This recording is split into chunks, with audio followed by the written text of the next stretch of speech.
Hello, unfortunate people that happen to stumble upon this video. I'm Laura and this is tropetrinitytrilogy, where I make videos because I have no friends in real life. Today, I'll be reviewing An Ember in the Ashes by Sabaa Tahir. I really like this book.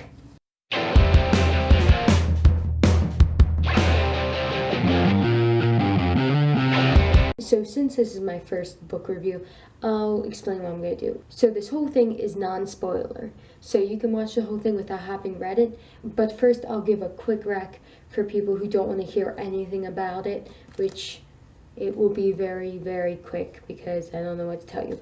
And then after that, I won't say anything more than what's in the inside flap and mentioning a few characters' existence, but I won't spoil any plot points. I'll just talk about the book and what I think it did well and some of the things I don't think it did as well. So yeah, if you're interested in analyzing books, stick around. So before I go into my in-depth analysis, I'll give a quick recommendation for people not interested in me analyzing it. An Ember in the Ashes is a dark desert fantasy with lots of morally ambiguous characters and a great villain. So if you're into that sort of thing, I'd recommend this book for you. I really enjoyed it. But if you're sensitive to things like violence in books or anything like sexual assault, I would not recommend this. But if those sort of things don't bother you, or you're interested in the darkest reaches of humanity, I would recommend this book. I find it very interesting, and even though I say it's brutal, it's never brutal for the sake of being brutal. Everything happens to develop the world and the environment that the characters grew up in, which I really like. It's not just there to shock the reader. It makes sense and it's fitting. Okay, so any of you not interested in my analysis, goodbye, go away, leave now, cue analysis. An Ember in the Ashes takes place in the brutal Martel Empire. The empire is built upon the fact that the Martels have conquered everyone else, which for those conquered people has not worked out very well, specifically the scholars, who are the lowest of the low, which conveniently for one of our main characters, she's a scholar. The majority of this book takes place in Blackcliff Academy, which conveniently I have a map for. And Blackcliff is where the elite soldiers of the Empire train, aka the Mask, aka they have masks permanently attached to their faces. Fun. I find the masks really interesting because not only are they a scare tactic for the enemies of the Empire, but they also dehumanize and de-individualize the masks themselves. Not to say that all the masks are completely evil with no redeeming qualities. In fact, I really like how a lot of these characters in this book are very complex. An Ember in the Ashes has two POV characters, Leia and Elias. Blackcliff is where these two characters' lives intersect. So Leia grew up pretty average for a scholar, like they're pretty well off with her grandparents and her brother. Then, unfortunately, their family gets raided and life goes to hell, which isn't a spoiler because it's in the flap. So in the raid, Leia acts fairly cowardly. Leia is very ashamed about how she acted, but due to her inability to act, bad stuff happens. I'm not going to tell you, but this leads her to want to rectify her actions because she's consumed with guilt. So the story is about her trying to find her courage and rectify the wrong that she allowed to happen. And then Elias was kidnapped as a child by the Martel Empire to be trained into one of their elite soldiers. So he spent his whole life in Blackcliff. So his life sucks too. He's constantly struggling between what his duty is and what's right, and he kind of has a back and forth internal struggle, along with not dying, because that's a problem they have at this school. Not like an accidental problem, like they perfectly want their students to die because quality education. One thing I really liked about this book is in a lot of dark settings, especially for YA, I noticed some authors will make the world completely awful. Everyone's enslaved and murdering each other. And then none of the characters except the main villain actually supports it. They all have convenient modern American values. But why would the characters in the book, they were raised that way? And while in this book, it's not like these characters are horrible. In fact, I would say both the two POV characters pretty well fit what we would consider morally good.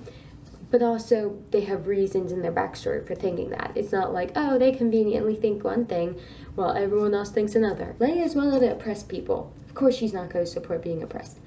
And Elias was not raised as a child by the Martells. So why would he support them? They just kidnapped him and took him from his family. A lot of the characters in this book are morally gray, which personally, I love morally gray characters.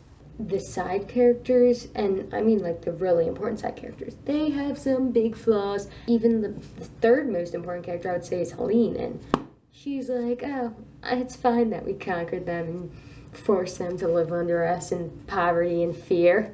I don't see the problem. It's like, Helene, you're a good guy. Why would you think that? But she's a product of her environment, which is what I really like. All the characters are products of their environment. Even though they're considered good guys and on our side, they have really big flaws. This book has 3 main villains, but the main one is the Commandant. I love the Commandant. She's such a good villain. I mean, she's not good. She's horrible. She's merciless, brutal, pretty much irredeemable. But I like her as a villain. I feel like there's 2 main villains I see.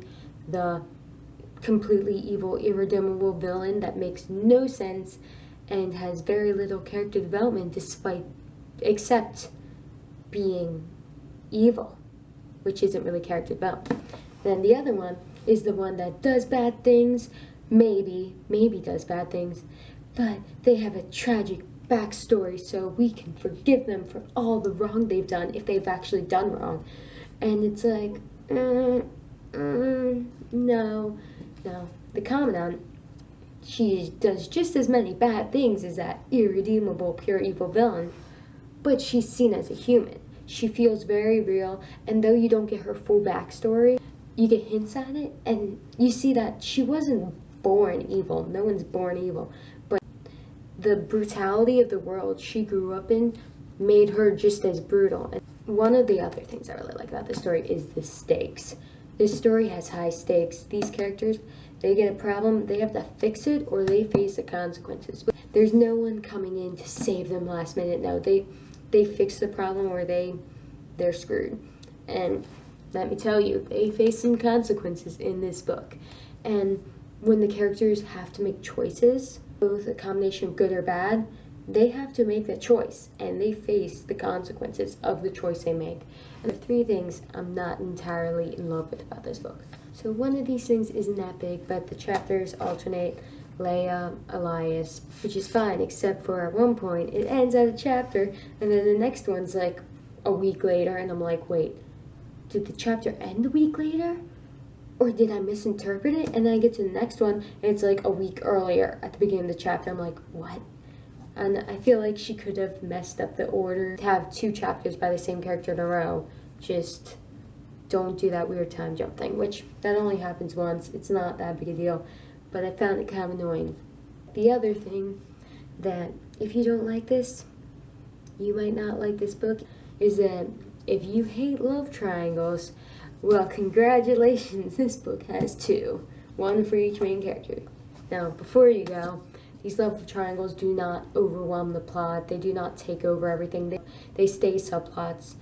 But to be honest, one of them, Elias's, he's struggling between duty and morality, and both girls kind of represent duty and morality. It kind of personifies his internal struggle, which I feel like using a subplot to do that is pretty clever, so I appreciate that one. Personifying an internal struggle is probably the best reason to have a love triangle I can think of. What I don't really care for is Leia's, because hers, it's not even that developed that much. It doesn't add anything to the story, and it feels kind of unnecessary. Like, again, the story does not have it throughout overwhelming the reader. It really doesn't hurt the story really because it's so small, but it's kind of like, it's kind of not necessary. I don't really care for it. And the third thing that's a flaw isn't really that big either, but some of the characters, like Elias's friends from the academy, they get introductions and then it's like, that's it. You better remember whose name goes with what, because we're not gonna help you out there. And they don't feel underdeveloped. They just get such small parts that it's hard to keep track of them.